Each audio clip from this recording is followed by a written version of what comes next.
All right. So, I just got done doing cardio. Did 30 minutes, fasted. Honestly, I just walked around the neighborhood because the gym that's closest to me doesn't open till 7 a.m. on Saturdays. And there's another gym that I have a membership to that's like, I don't know, 15 minutes down the road.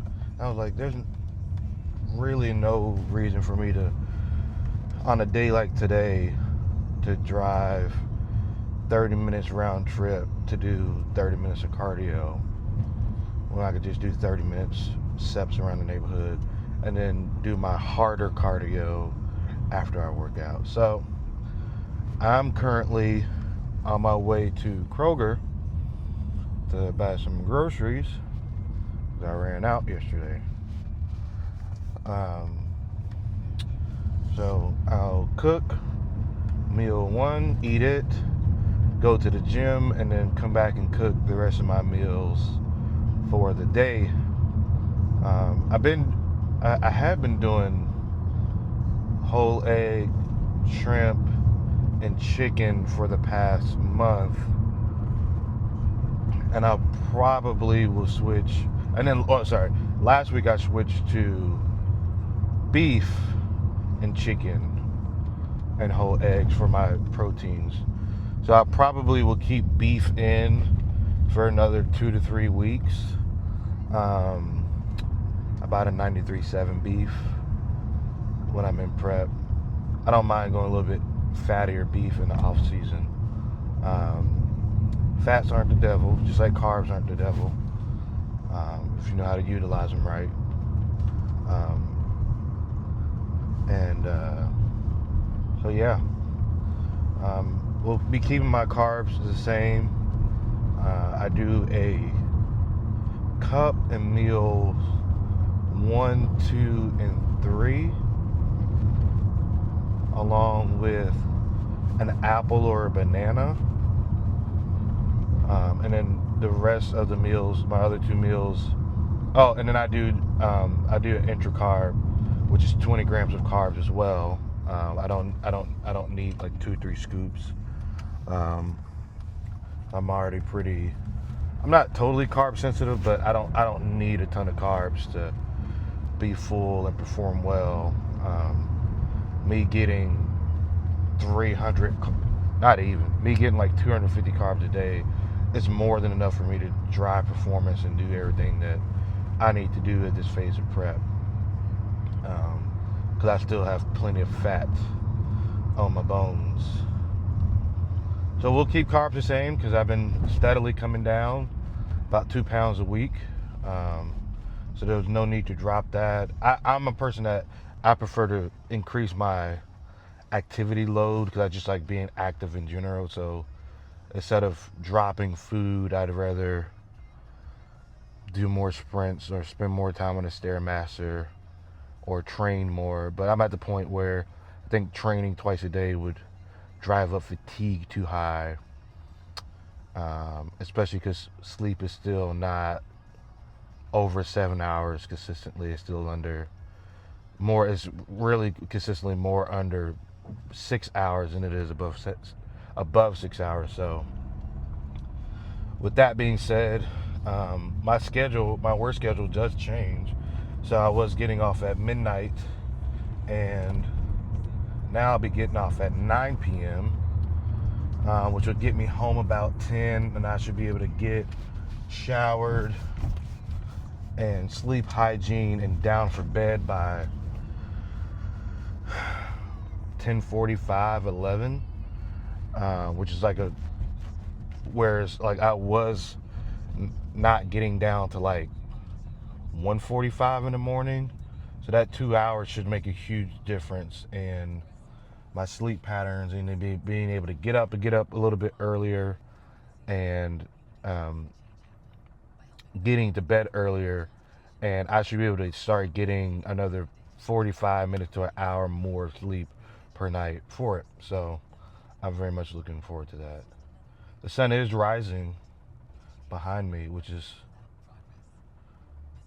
I don't get to see the sunrise a whole lot, but I'll get to see the sunrise more now, because I normally sleep till after 6:15, 6:30, 7 o'clock, because I go to bed so late. So it'll be nice to start seeing the sunrise.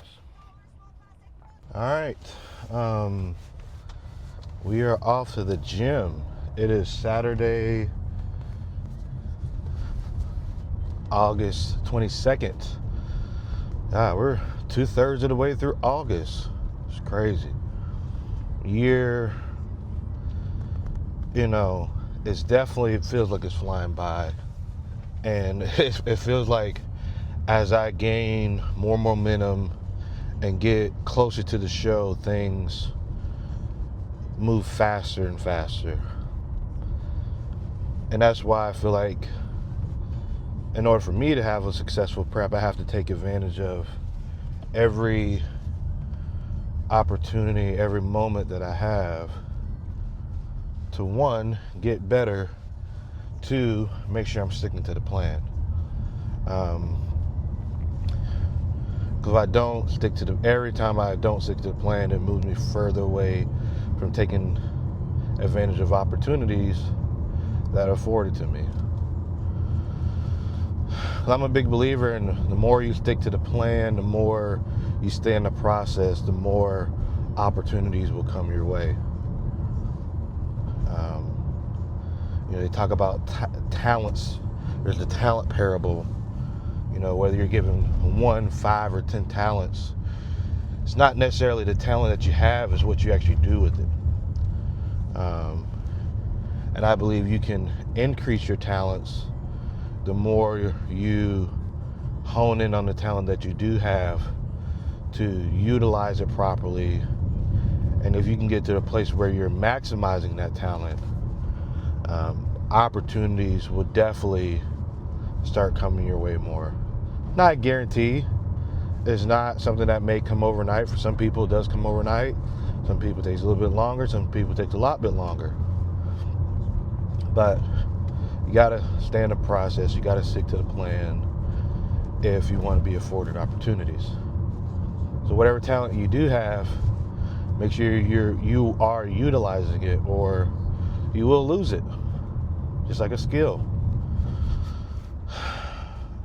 But on to more pressing things. We have back today. It's my second back today, second back week of the week, and I did a little bit more lat focus, more pull down exercise last time, so I'm going to focus more on rows this time. And I was kind of overlooking my training program. I saw a guy on Instagram yesterday. He almost did I think he did like 6 back exercises and 5 out of 6 rows. And I was like, man, I haven't been rowing as much as I should be, probably for at least 2 years.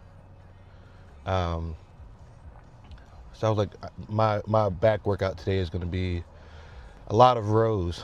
And I'm going to bend over row today with the barbell. So we'll see how that goes. But that's the exercise I've been wanting to get back to for a while. But I thought doing deadlifts and rows might fatigue out my lower back too much. And I did have a back issue back in January that really lingered all the way through the academy. So my back really didn't start feeling great this year until early July, maybe even late July.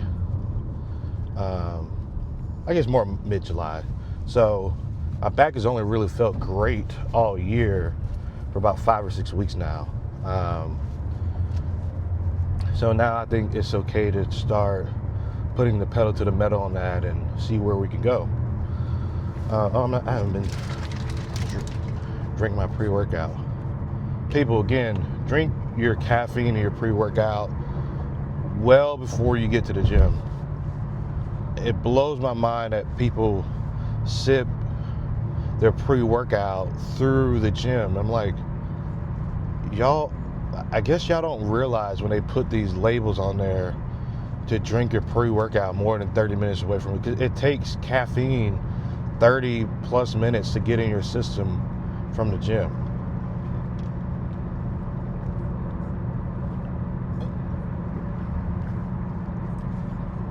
So, drink your pre-workouts well before you get to the gym. As a guy in an Altima, the sparkly license plate flies by me. If it was a drive-out tag, I would say he's driving illegal, because there's a lot of those in Memphis. A lot of Altimas, Maximas, and Infinities. The G models of Infinities that are illegals. But a lot of that has been cleaned up with the task force they brought in, which I thought was pretty useful.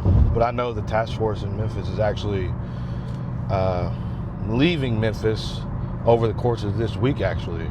I know some people have already moved out, but most of them, talked to some state troopers and U.S. Marshals that I know out here, and most of them are headed back to where they came from, which is a lot of Middle Tennessee.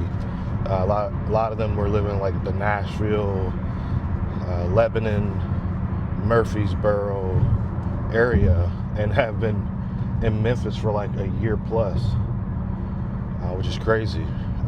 But you sign up for that job, even though that's not what you think you're gonna ever have to do, it is part of it. So it's kind of like the military. A lot of people get in the military and think they might ever get deployed, and somebody decides to start a war, and next thing you know, you're in freaking Azkaban, which is not a real country. It's the prison from Harry Potter. But yeah. I finally. So I bought 2 sleeveless hoodies and 2 tank tops to put my Bear logo on them. I think I only put my Bear logo on 1, maybe 2 shirts over a year ago. I just got back from Jamaica, so yeah, like a year and a half ago, last year. So I've had these. I probably still have, I don't know, 7, 8 logos left. My godmother wants 2, so I got to go get her. She wants a tank top and a t-shirt. She teaches cycle classes. She's been teaching, I don't know, probably 15, 16 years cycle classes, at least. So she's kind of an OG of it. But yeah, I brought these back. I'm going to rock them for a while, and I might start selling them October, November. So be on the lookout for that. But they look way better on this cotton polyester blend than they did on the t-shirts I bought last year. So I really like that they pop on this, and I put one on a black one. I'm going to print the tank tops tomorrow, or maybe tonight when I get home. It's super dope. I kind of went overboard. I remember like a month ago, I was like, man, I need to upgrade my t-shirt wardrobe, because man, all my t-shirts were 3, 4 years old at least. And when you're wearing these t-shirts 30 times a year, 25 times a year, and they just get worn out and dingy looking. So I was like, man, I need to upgrade my wardrobe. So I got 2 sleeveless hoodies with my logo. I got 2 tank tops with my logo. My guy Aaron from Thrive MD, he just gave me a tank top and a black sleeveless hoodie. I wore the tank top in yesterday's workout video that y'all should be watching. And then I bought,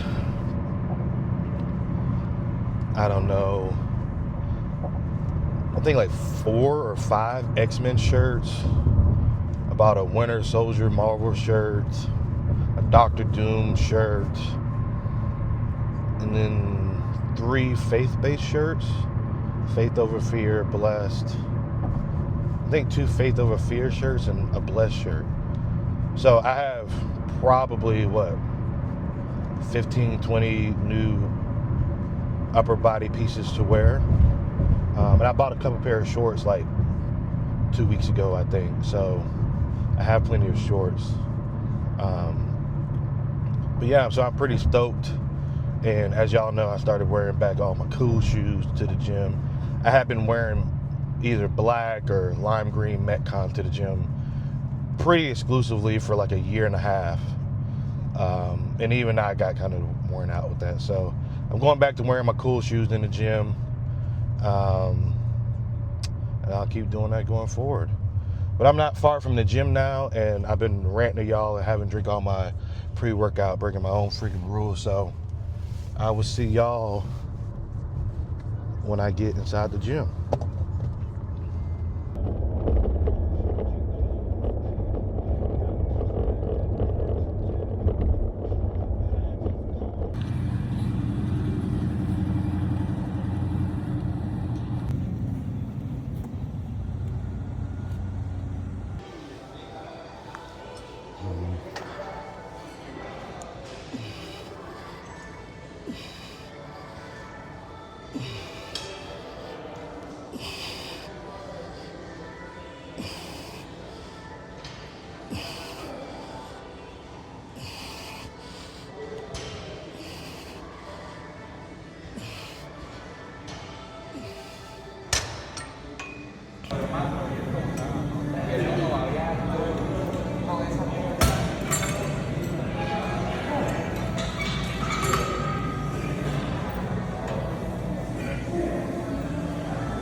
Start my workout how I normally start it, with cable pullovers or some kind of pullover exercise, riding the pull-ups, and then we'll go bent over barbell rows, we'll go single arm dumbbell rows, then we'll go with the seated row machine, and then we'll go with chest supported. Like I said, we're going to go heavy on the rows today and not so much on the lat pull downs, because I feel like my back depth is lacking, so we need to get some more thickness back in the game.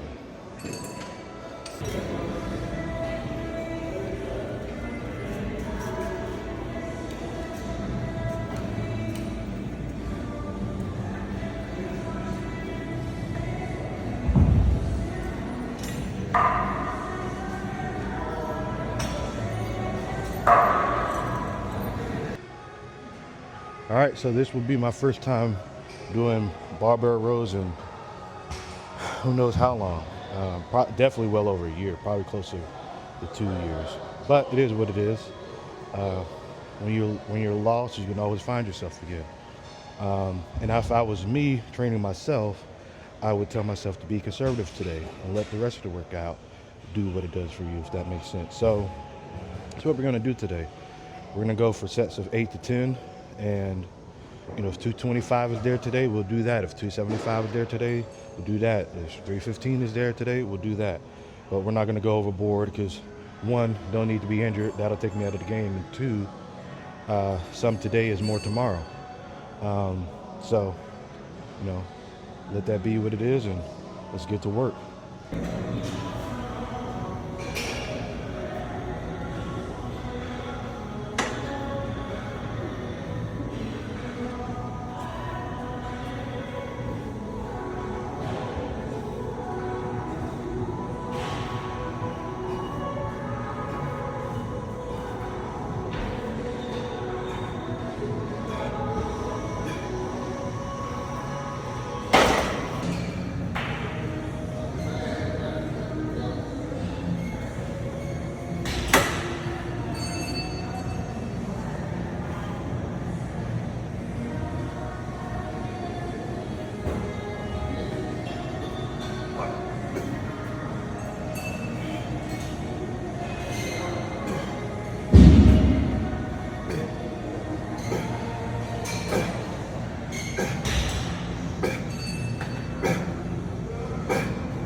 3, 2, 1, come on.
Go right here, you know what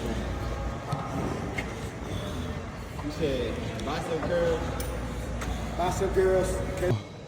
Something, see a lot of guys, they kind of misuse machines, especially for like back exercises and some pressing exercises, when they're so concerned about how much weight they could pull or how much weight they could push versus truly utilizing that weight to give the body resistance.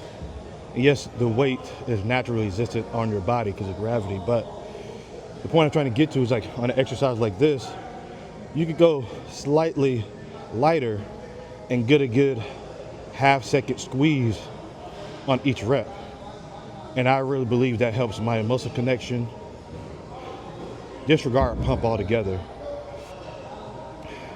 To really help put on like what they call contractile muscle.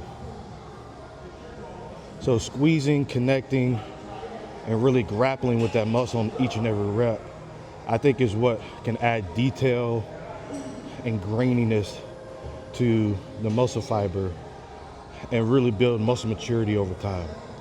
And this is just if you're really concerned with building a well-rounded, bubbly physique. If you're just in this for the pure aesthetics, then all you really need is to broaden your shoulders, broaden your chest, broaden your lats, get a little quad flare, and get your waist as thin as possible. But if you're truly wanting to put on bodybuilder, round, bubbly muscle, I really think at some point you need to learn how to squeeze and control the weight on each rep.